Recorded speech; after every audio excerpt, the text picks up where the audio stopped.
to the motherfucking relay. We're covering today's top boxing news.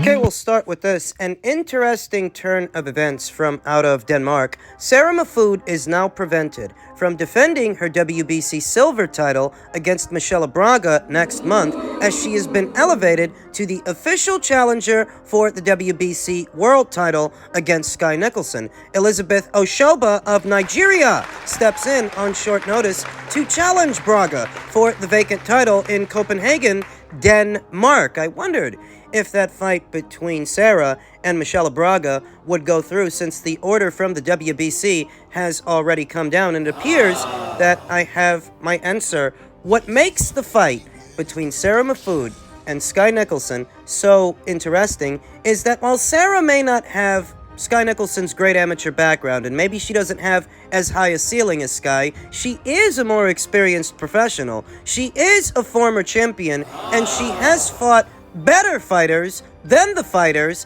that Skye Nicolson has fought. It's a good acid test for Skye. The way it breaks down, the winner of Oshoba versus Braga will likely become the mandatory challenger for the winner of Nicolson versus Mahfoud, making the winner of Oshoba versus Braga a person of interest, and perhaps someone that America's own Tiara Brown might want to fight. Tiara Brown's been gunning for a Skye Nicolson fight, but Skye won't give her the time of day. One way that she might be able to get it is to target the winner of Oshoba versus Braga. Become WBC silver champion that way. Skye doesn't have a choice. She has to fight you. Provided that she makes it past Sarah Mahfoud. Sarah Mahfoud, who I think most people became acquainted with from the Amanda Serrano fight. I think for a lot of people, that was the first time they saw her in action, but that's not how she normally fights. She doesn't normally spend that much time moving lateral and moving away from the pocket. No, Sarah Mahfoud has a decent right hand, and when she steps into her shots, she can crack, she can punch a bit. In an interview, I think she said it herself. She felt Amanda's power, and she knew not to roll the dice with her. But Skye's not Amanda Serrano. She can't punch like Amanda Serrano. So what if she can't get the same respect as Amanda Serrano? I see a situation where Sarah Mahfoud might show a little bit more spite and a little bit more spice in the Nicolson fight than what she showed in the Serrano fight, because Skye Nicolson, educated pure boxer that she might be, she's really not that big a puncher. So Sarah might take chances. With a pure boxer like Skye, you kinda have to. You have to put them under pressure. You have to let your hands go, throwing punches and bunches. You can't just force them back and follow them in a straight line. You have to cause them to come apart at the seams, and the only way you do that is taking chances. Similarities in the physical dimensions of both Sarah Mahfoud and Skye Nicolson. I think Skye is a little taller, just a smidge, and a little longer, but they have very similar physical dimensions. They're very long and slinky fighters. Long and slinky for featherweight, 126 pounds. Stand a chance against Skye Nicolson. Sarah has to break character a bit. I don't know if she can, but it is what she has to do. She's got to throw punches and bunches, come forward, applying pressure from the opening round to the final round. And now that we know she's not going to be fighting in January, she's not going to be fighting Michelle Braga next month, I can only deduce that in either February or March, perhaps at some point towards the end of the first quarter, she will share the ring with Skye Nicolson. The silver lining for Sarah is that she's been busy, she's been keeping active, and she will have already started a camp for what was supposed to be the Michelle Braga fight. All of this happening so fast might have caught her a bit off guard, but she ain't got no ring rust to shake off, and she's been keeping busy, so she'll be sharp. It is an interesting matchup. I look forward to it when the time comes to see a newly crowned WBC champion in the featherweight division. In men's super lightweight and welterweight news, former undisputed champion Josh Taylor says, "I firmly believe that me at my best, I win the Teofimo Lopez rematch." Teofimo Lopez, who's currently en route to a Jermaine Ortiz fight early next year. I don't know that there's ever going to be a rematch, a second fight between Teofimo and Josh.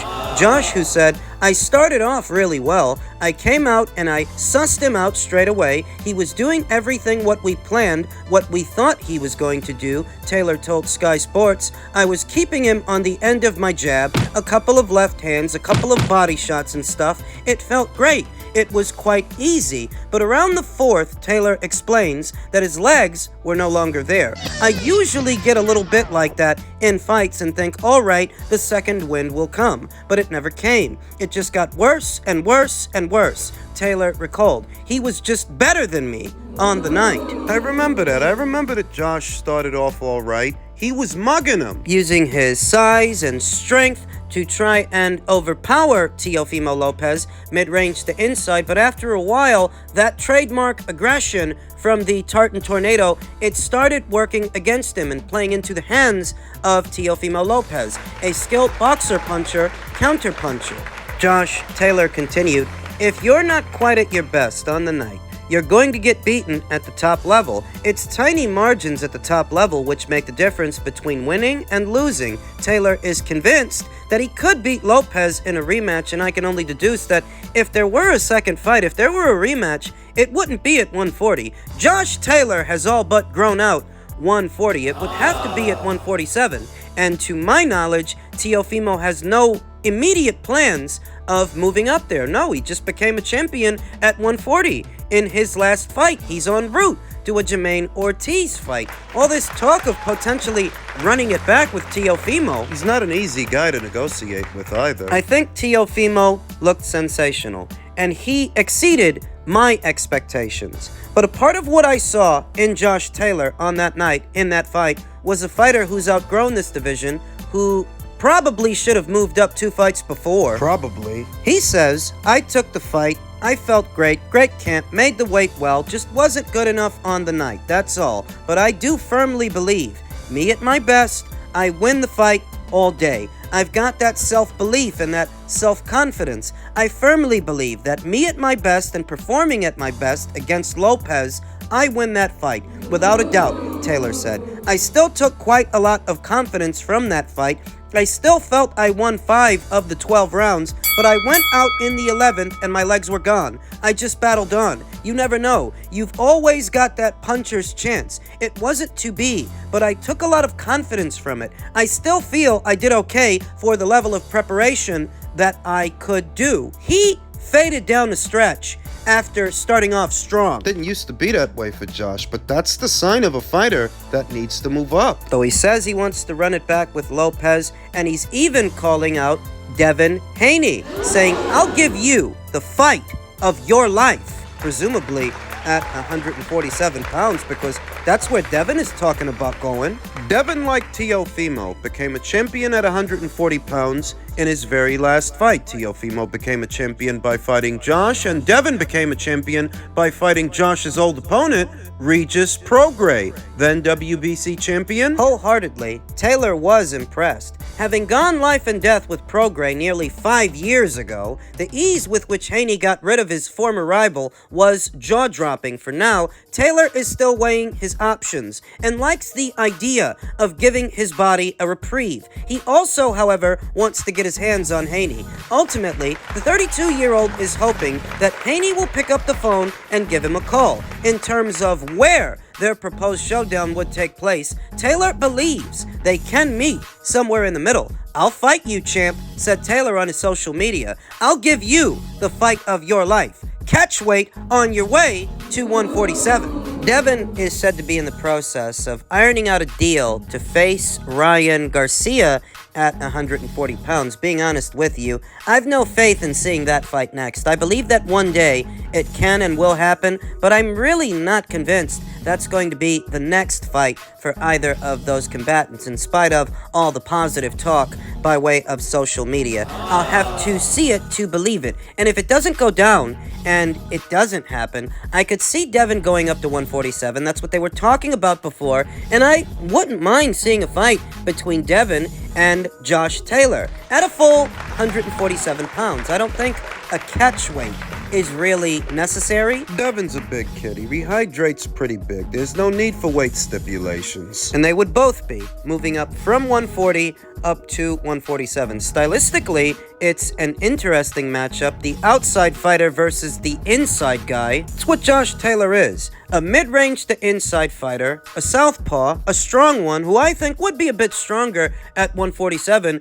than what he was at 140 in his last two outings. The Lopez fight, the Catterall fight. We see he didn't look good in either of those fights, and they're a year apart. It further fuels my suspicions that, given his physical dimensions, he stayed at 140 pounds too long. And the first sign of that was the Catterall fight. The nail in the coffin was the Lopez fight. I don't think he's ever going to get a second crack at the apple with Lopez. I don't think there's going to be a Lopez rematch, but a Devin Haney fight, yeah, I could go for that. Stylistically, it's an interesting fight.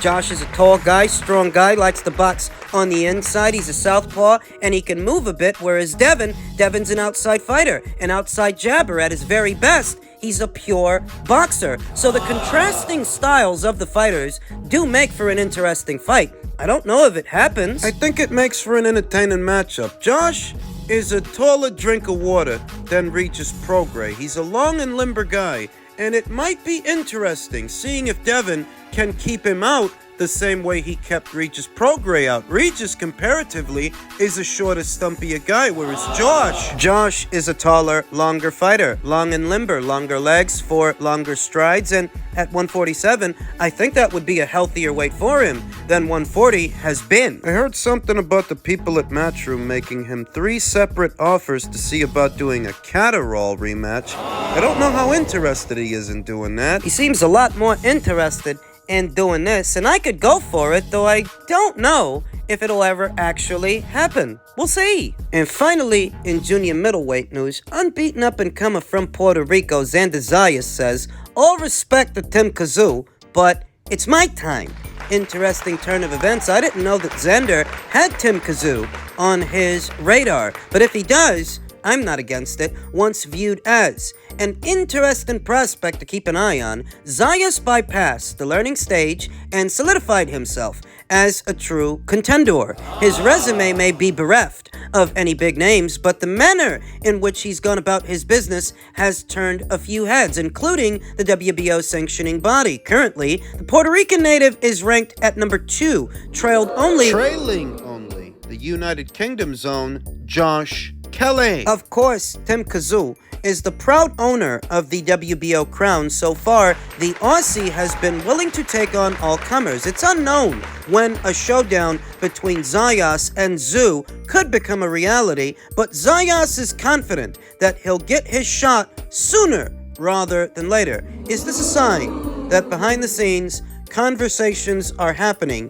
between Tszyu and the people over there at Top Rank? Is that one way that we can interpret this? We are really close, Zayas told Sean Zedel of FightHype.com. We are knocking on the door. A few weeks ago, there were talks of a potential Zayas versus Jorge Fortea fight. Those rumors have now turned into talks of a potential Zayas versus Patrick Teixeira fight. Patrick Teixeira, the former WBO champion that lost the title to Brian Castano well over a year ago. I think it was 2, maybe 3. That's a good acid test for Xander Zayas en route to what could one day be a Tszyu fight. Patrick Teixeira, he is a former champion. He has fought some good fighters. He beat Carlos Adames. He was in there with Brian Castano. The story is that Xander is supposed to be fighting the former champion early next year in February in the tri-state area where, as we all know, there is a large concentration of Puerto Ricans, Puerto Rican fight fans. Ideal place for a fight like this as Xander continues to develop. That makes for an interesting fight. Patrick's a tough guy, throws punches and bunches. He's not that hard a fighter to understand, but I reiterate, it is a good acid test en route to fighting a champion. You want to share the ring with a former champion. Xander Zayas has got Tszyu on his radar. He's climbing up those WBO rank standings with only Josh Kelly in front of him. You figure that if he takes care of business with Patrick Teixeira, they might fast track him to the WBO title. He is Puerto Rican. WBO's rank standings, you'll see Xander Zayas at number 3 when he's really at number 2, Erickson Lubin at number 2, but in the next set of updated rank standings, he won't be there because he seems to have won some version of a WBC title. He seems to be going the WBC route with Josh Kelly up there at number 1, and I don't know how Josh Kelly would feel if a fight between him and Xander Zayas were ordered, but if he actually went through with it, I think Xander knocks him out. I think Tim knocks him out. Josh Kelly... I think he's food for the gods. Josh Kelly has since rebounded off that loss to David Evanesian down there at welterweight. He's won a couple of fights. He's campaigning as a junior middle now, but I just don't trust him. I think if either Xander Zayas or Tszyu landed a solid shot on this guy, he goes down, man. He goes out. So this whole thing between Xander and Tszyu, so long as Xander can keep taking care of business, it might actually be a thing in the coming year. This year was very kind to the boxing fans. We got some fights that we talked about for a long while, fights that we were waiting for. Ryan Garcia versus Gervonta Davis was one of the bigger ones. It wasn't a fight that I was particularly excited about, but it is a fight that some people were waiting for. We finally got Spence versus Crawford. That was a fight that we talked about for years, and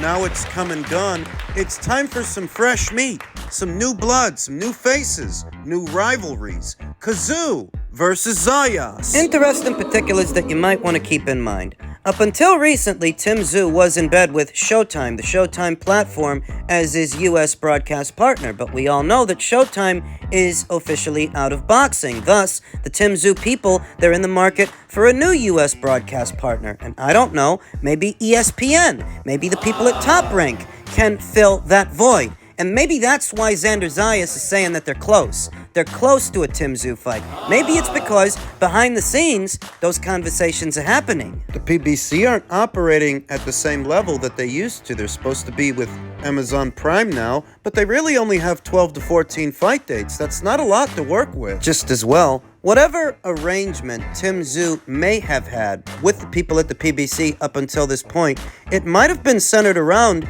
doing a Jermell Charlo fight, but we now know that's not going to happen. In all likelihood, Jermell's not coming back to the junior middleweight division. Upon being ordered to fight Tszyu, he decided to ignore that order and move up to 168 to fight Canelo instead. Whether he's right or wrong, that's what he did. And I don't think he's coming back to 154. He's likely going to vacate whatever titles he still holds there. Jermell Charlo's days at junior middle are done. And didn't he recently get arrested for assaulting a family member? He's got other problems. Thus, Tim doesn't really need the PBC anymore. So maybe he jumps into bed with somebody else.